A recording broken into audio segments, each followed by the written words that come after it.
हम देखते हैं कि वो 4 वर्कर अजीबोगरीब हरकतें करते हैं। वो आग बनकर डराते हैं। एक वर्कर कहता है, लगता है ये लोग डर गए। वो वर्कर कहता है, हम लोग तुम्हें लड़ता देख रहे हैं, हमें अपनी लड़ाई में मत घसीटना। जैसे कि तुमने देखा, हम बहुत ताकतवर हैं। जोंग कहता है, वो नौटंकी की बात कर रहे हो? वो वर्कर कहता है, वो तो इसलिए क्योंकि हम तुम्हें चोट नहीं पहुंचाएंगे। तुम हमसे डरना मत। जोंग कहता है, हम तुमसे क्यों डरे? बॉस पूछते हैं, तुम्हें क्या चाहिए? तुम यहाँ क्यों आए हो? भतीजा कहता है, तुम्हें ये मशीन चाहिए? तो डॉक्टर यू पूछते हैं, क्या तुम्हें इनके बारे में पता है? वर्कर कहते हैं, हाँ, क्योंकि ये हमारी मशीन है। वो बॉस से कहते हैं, तुम्हारी बेटी चिकन नगेट्स में बदल गई है ना? बॉस पूछते हैं, क्या तुम मशीन को शुरू कर सकते हो? डॉक्टर यू पूछते हैं, क्या तुम इस मशीन के मालिक हो? वर्कर कहते हैं, हाँ, हमारी प्रजाति ने इसे बनाया है। डॉक्टर यू पूछते हैं, क्या तुम इंसान हो? तो वर्कर कहते हैं, एक तरीके से हाँ। डॉक्टर यू कहते हैं, ये झूठ बोल रहे हैं, इस मशीन के निर्माता इंसान नहीं हो सकते। भतीजा कहता है, इन लोगों का बैंड बजाते हैं। बॉस कहते हैं, तुम मुझे साफ साफ बताओ। डॉक्टर यू कहते हैं, ये लोग झूठ बोल रहे हैं, इन लोगों को पहले बांध लेते हैं और सब्र रखते हैं, मुझ पे भरोसा करो।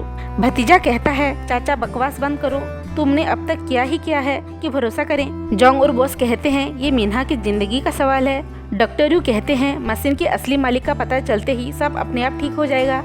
वर्कर कहते हैं कि वो साबित कर सकते हैं कि ये मशीन उनकी है। डॉक्टर यू कहते हैं, साबित करो, तब तक 2 को हम बंदी बनाकर रखेंगे। बॉस कहते हैं, मेरी बेटी को खतरा होगा अगर ये फरेबी निकले। डॉक्टर यू कहते हैं, हमारे पास कोई और तरीका नहीं है, तुम अपना मुंह बंद रखो। वर्कर बॉस से पूछते हैं, अब तक तुम्हारी बेटी चिकन नगेट्स के रूप में क्यों कैद है? बॉस कहते हैं, मशीन काम नहीं कर रही। वर्कर कहते हैं, क्योंकि तुम्हें मशीन चलानी नहीं आती, प्लीज मुझे चलाने दो। वर्कर कहते हैं कि वो एलियन है, वो इंसान बनकर रह रहे हैं, वो 200 साल से यहाँ हैं। वो कहते हैं कि वो इंसान भी हैं और एलियन भी। डॉक्टर यू कहते हैं कि अपनी बात साबित करो, हमें अपनी ताकत दिखाओ। वर्कर कहते हैं, हम पावर इस्तेमाल नहीं कर सकते, हम इंसानों पर इस्तेमाल नहीं कर सकते, अगर किया तो सजा मिलेगी। जोंग कहता है, सब इस मशीन के चक्कर में पगला गए हैं, इन्हें ठिकाने लगाना पड़ेगा। बॉस कहते हैं, बिल्कुल सही। डॉक्टर यू कहते हैं, ठिकाने लगाऊंगा मैं। डॉक्टर यू और भतीजा एक टीम में हो जाते हैं और बॉस और जोंग एक टीम में। वर्कर कहते हैं, अब बस करो वरना अपनी शक्ति का इस्तेमाल करूंगा, फिर रोना मत। डॉक्टर यू कहते हैं, तो इस्तेमाल करना।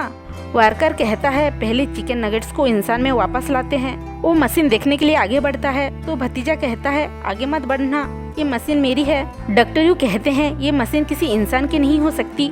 फिर जोंग और बॉस डॉक्टर और भतीजे पर हमला करने के लिए रेडी होते हैं और डॉक्टर यू और भतीजा अपने रोबोटिक डॉग और थंडर को लेकर रेडी होते हैं। वर्कर कहता है, रुक जाओ, बिना सोचे समझे तुम लोग लड़ने के लिए उतारू हो, क्या यही इंसानों का नियम है? तुम बिना सोचे समझे अपनों को जंग में झोंक देते हो। ये सुन दोनों टीमें शांत हो जाती है। बॉस अपनी बेटी को देखते हैं। यहाँ चारों वर्कर उन्हें डराने के लिए फिर से अजीबोगरीब हरकतें करते हैं। कोई मिसाइल बनने की एक्टिंग करता है तो कोई हिरन की, कोई बीटीएस की एक्टिंग करता है। सब गुस्सा हो जाते हैं और एक दूसरे पर हमला करते हैं और यहाँ चारों वर्कर डांस करने लगते हैं। वर्कर उन्हें रोकने के लिए अपना पावर दिखाता है। डॉक्टर यू हवा में लेविटेट करने लगते हैं। डॉक्टर यू कहते हैं कि ये हमारे मालिक हैं। भतीजा जब मानने आता है तो उसे भी फेंक देते हैं। दूसरे वर्कर कहते हैं, तुम्हें इंसानों पर पावर इस्तेमाल नहीं करना चाहिए था। वो वर्कर कहता है, हमें वापस जाना चाहिए। बॉस कहते हैं नहीं, तो वर्कर उन्हें भी हवा में फेंक देता है और जोंग को भी। दूसरे वर्कर कहते हैं, तुम्हें सजा मिलेगी क्योंकि तुमने इंसानों पर हमला किया। वर्कर कहता है, वो सजा भुगत लेगा, मशीन की ऊर्जा खत्म हो रही है, वो स्पेस स्टेशन में इन्हें चार्ज कर लेगा। वो पहले जाएगा ताकि अपने लोगों को खबर दे सके, ताकि दूसरे वर्कर भी वापस जा सकें। बॉस रोकने की कोशिश करते हैं और जोंग भी, पर वर्कर उन्हें भी चोट पहुंचाते हैं। बॉस और जोंग फिर भी नहीं रुकते। बॉस कहते हैं, मेरी बेटी वापस लाओ। एक वर्कर कहता है, एक रास्ता है, तुम्हारी बेटी को साथ ले जाएंगे और वहाँ उसे इंसान में बदल देंगे, और जब दूसरे लोग दूसरे वर्कर को लेने आएंगे तो वह भी वापस आ जाएगी। बॉस कहते हैं, वो उन पर भरोसा कैसे करें?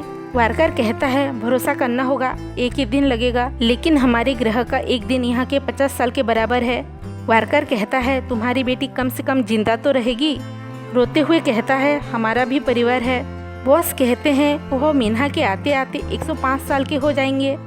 एक वर्कर कहता है, हम तो यहाँ 200 साल से फंसे हैं, हम किसी को चोट नहीं पहुँचा सकते, ना ही झूठ बोल सकते हैं। जोंग कहता है, हमारे मरने के बाद वापस आई तो हमारे लिए कभी आई ही नहीं, हम तो मर चुके होंगे। बॉस कहते हैं मेरी जीने की वजह मेरी बेटी है और वह रोने लगते हैं। भतीजा वापस आकर डॉक्टर यू पर हमला करता है और चिकन नगेट्स पकड़ लेता है और कैसे मशीन चलता है वो पूछता है। भतीजा पागल हो जाता है और चिकन नगेट्स को नुकसान पहुंचाने की कोशिश करता है। तब थंडर उसे ही शॉक दे देता है। चिकन नगेट्स उछलकर नीचे गिरने लगता है तो बॉस पकड़ लेते हैं। यहाँ सब डॉक्टर यू और उनके भतीजे को बांध लेते हैं। बॉस मिन्हा को देखकर रोने लगते हैं।